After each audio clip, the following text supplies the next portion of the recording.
अगले दिन, खेल के 121 दिनों के बाद, हवेली बर्फ से ढकी हुई है और हावर्ड अपनी पहली शिकार के लिए तैयार हो रहा है। वह सोचता है कि हिरन एक उपनगरीय क्षेत्र में होना चाहिए, हवेली से थोड़ा नीचे, और अब सबरीना की बातों से दबाव महसूस करता है। उसने कभी भी एक चिकन को भी नहीं मारा है, इसलिए उसे यकीन नहीं है कि वह हिरन को मार सकेगा। एक एहतियात के तौर पर, वह कुछ मछली पकड़ने के जाल भी ले रहा है। बिना किसी के जाने, एक पैक की जंगली भालू उसे दूर से देख रहे हैं। हावर्ड शिकार के स्थान पर पहुंचता है और ठंड बहुत अधिक है। आवाज से हिरन पास में है। वह तेजी से दौड़ता है और शॉट लेने की तैयारी करता है, लेकिन फिर से जानवर भाग जाते हैं। हावर्ड ने नहीं गिन पाया कि यह कितनी बार हुआ है।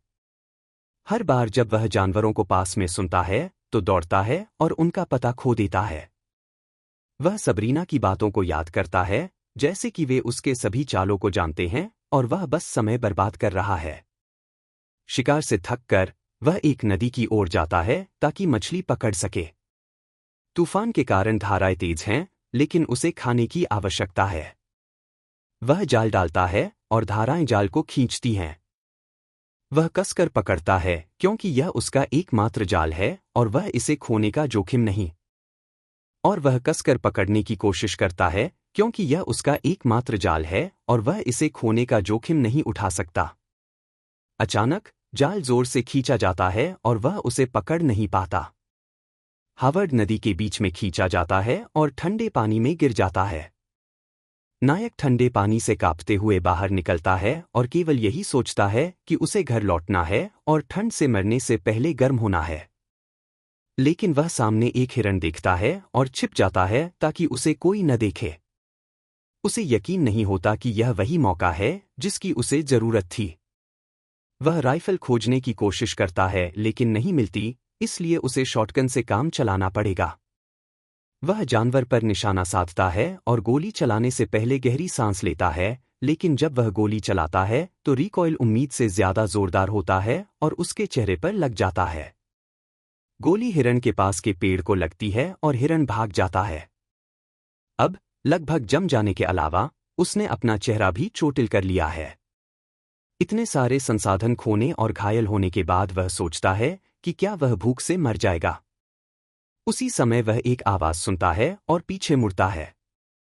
उसके पीछे कुछ भेड़िए हैं और वह शॉटगन पकड़ लेता है ताकि जरूरत पड़ने पर अपनी रक्षा कर सके। लेकिन वे समझ जाते हैं कि उन पर गोली चल सकती है और वे चले जाते हैं। नायक को यह अजीब लगता है कि वे पीछे हट गए, लेकिन वह तय करता है कि और संसाधनों को बर्बाद करना सही नहीं है। हावर्ड हवेली में लौटता है और कमरे में प्रवेश करता है। सबरीना आग के पास गर्म हो रही होती है और वह तब आश्चर्यचकित होती है जब नायक इतनी सारी कठिनाइयों के बाद गाना शुरू करता है। वह बस थोड़ा गर्म होना चाहता है। उसके कपड़ों के बीच सबरीना उसके बटुए में एक लड़की के साथ नायक की एक फोटो देखती है। सबरीना पूछती है कि क्या फोटो में लड़की उसकी प्रेमिका है, लेकिन नायक कहता है कि वह उसकी पूर्व प्रेमिका है। वह जिज्ञासा से पूछती है कि उनका ब्रेकअप क्यों हुआ।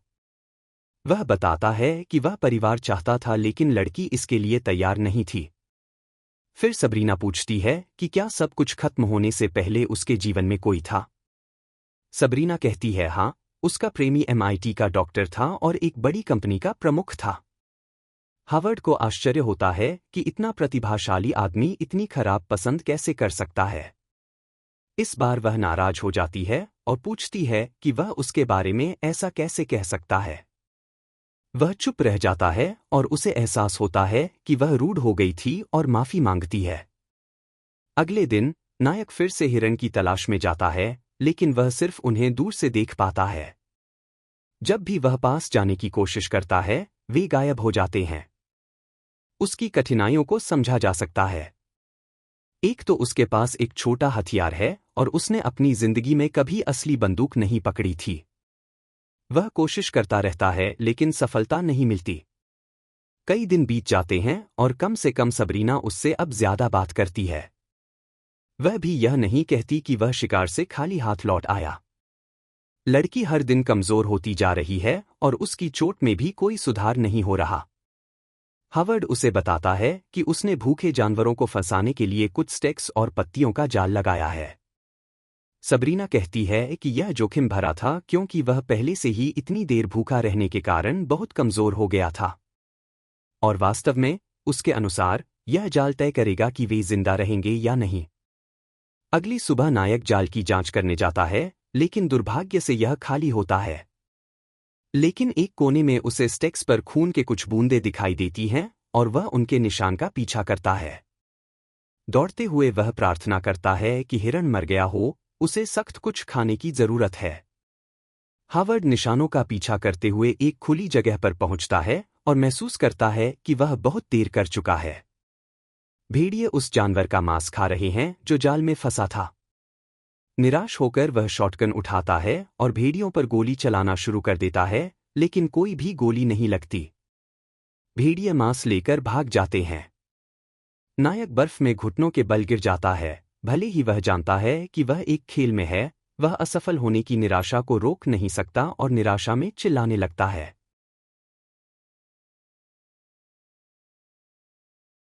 खेल के दिन 26 पर हैं और जो कुछ भी उनके पास खाने के लिए बचा है वह एक टमाटर और पत्ता गोभी की एक पत्ती है। सबरीना कहती है कि इससे कोई मदद नहीं हुई, इसलिए उसे जो बचा है उसे खा लेना चाहिए। और वह उससे कहता है कि इतना गर्व करना बंद करो क्योंकि वे दोनों वैसे भी मरने वाले हैं। सबरीना उसे विचारशीलता से देखती है और बताती है कि 18 साल की उम्र से पहले वह कैसे नियंत्रण में रहती थी। उसके पिता उसे कमरे में बंद कर देते थे और उसे जो कुछ भी करना होता था वह सब कुछ तय कर देते थे। अपने भाई बहनों के विपरीत, वह बाहर नहीं जा सकती थी या सपने नहीं देख सकती थी क्योंकि वह एक लड़की थी। उसके पिता कहते थे कि एक दिन वह परिवार से चली जाएगी, जैसे उसकी मां चली गई थी, और सम्मान बनाए रखने का एकमात्र तरीका था उसकी आज्ञा का पालन करना। वह कुछ नहीं रही। अब नायक समझता है कि वह इतनी गर्वीली क्यों है। हॉवर्ड कहता है कि सबने कठिन समय देखा है और चाहे वे हमेशा अपनी पूरी कोशिश करें, उन्हें कभी पुरस्कार नहीं मिलता। शायद इतनी मेहनत करना भी बेकार था। सैब्रिना जानना चाहती है कि क्या उसके पास कोई विशेष कौशल है जो उसे अलग बनाता है। हॉवर्ड के अनुसार, उसकी खासियत है कभी हार न मानना। सैब्रिना की ताकत, उसकी आंखें और उसकी स्वतंत्रता है, और नायक को अपनी खासियत खोजनी होगी। वह पूछता है कि अगर वह उसकी मदद करता है तो क्या वह उसकी सराहना करेगी। सैब्रिना कहती है कि अगर वह उसकी मदद लेती है तो उसकी स्वतंत्रता चली जाएगी, लेकिन चूंकि वे मरने वाले हैं, वह उसे एक बार दया दिखा सकती है। वह मान जाती है और हॉवर्ड बचे हुए पत्ते ले जाकर बाहर चला जाता है। वह कहता है कि अगर वह 3 दिनों में वापस नहीं आया तो उसे एक स्ट्रीम के पास उसका शव मिलेगा और उसे पता चल जाएगा कि क्या करना है। अगले दिन, हॉवर्ड सैब्रिना के साथ बातचीत की बात करते हुए दिखाता है और अब वह चीजों को अलग तरीके से करने के लिए तैयार है। अब वह दूसरों को दोष नहीं देगा और अगर उसने पहले यह फैसला लिया होता तो वह चीजें बदल सकता था। हॉवर्ड अपने दोस्त मैनिक्विन को देखता है और उसे बालकनी से धक्का देता है, जो एक नई शुरुआत का प्रतीक है। अब एक हाथ धारक चाकू को दिखाता है जो सैब्रिना का है। वह हॉवर्ड के शव के पास खड़ी है और उसे काटने ही वाली है, लेकिन अचानक उठ जाती है। यह सिर्फ एक सपना था। यह 3 महीनों में उसका पहला सपना था और हॉवर्ड के शब्द सच में उसके दिल में गहरे समा गए हैं। गेम के दिन 127 पर, हॉवर्ड एक हाथापाई से थका हुआ और लगभग सांस टूटने के कगार पर है। वह उस झील पर है जहां वह पहले गिर गया था और उसे याद है कि यह वही जगह है जहां उसने एक बार एक हिरण को बिना देखे करीब से देखा था। अब वह एक योजना के तहत हिरण के पास जाने की सोचता है। सैब्रिना को भूखे और सोए बिना वापस लौटने का डर है और वह हॉलुसिनेट करने लगती है। उसके पिता का भूत कहता है कि अगर उसने उसके लिए चुना हुआ रास्ता अपनाया होता तो वह यह सब नहीं देखती। लड़की चिल्ला देती है और वह भ्रम गायब हो जाता है। हॉवर्ड की योजना के अनुसार, एक हिरण पत्ते पर आराम से खा रहा है। हॉवर्ड ने स्नो में खुद को छिपा लिया और हिरण के करीब जाने की कोशिश की। जब वह हिट करता है, सैब्रिना भी एक चूहे को मार देती है। हॉवर्ड हिरण के शव के साथ दरवाजे पर आता है और सैब्रिना को अपने शिकार से थका हुआ और खोया हुआ दिखता है।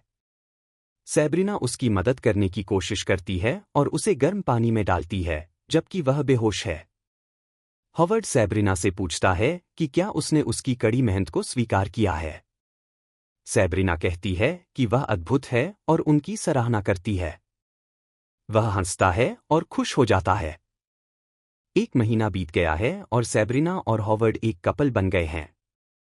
वह अपने हाथ में एक हिरण की चमड़ी का पंचो लेकर आता है और याद करता है कि उसने कभी सोचा भी नहीं था कि वे एक कपल बन जाएंगे। अब उनकी जिंदगी में बहुत कुछ बदल चुका है। हॉवर्ड चिड़ियाघर में अपने पुराने दोस्त को देखने जाता है और एक हिरण की टांग लाता है। वह एक राय के साथ आता है और देखा कि उसका टाइगर दोस्त घायल है। वह उसे बचाने की कोशिश करता है लेकिन बहुत देर हो चुकी थी। वह दुखी होकर अपने दोस्त को विदा करता है और प्रतिशोध की कसम खाता है। प्रिय दोस्तों, इस वीडियो के लिए बस इतना ही। कृपया हमारे चैनल को सब्सक्राइब करें ताकि आप इस कहानी और ऐसी ही कई और कहानियों को देख सकें, जिन्हें हम जल्द ही लाने वाले हैं। धन्यवाद और अपना ख्याल रखें।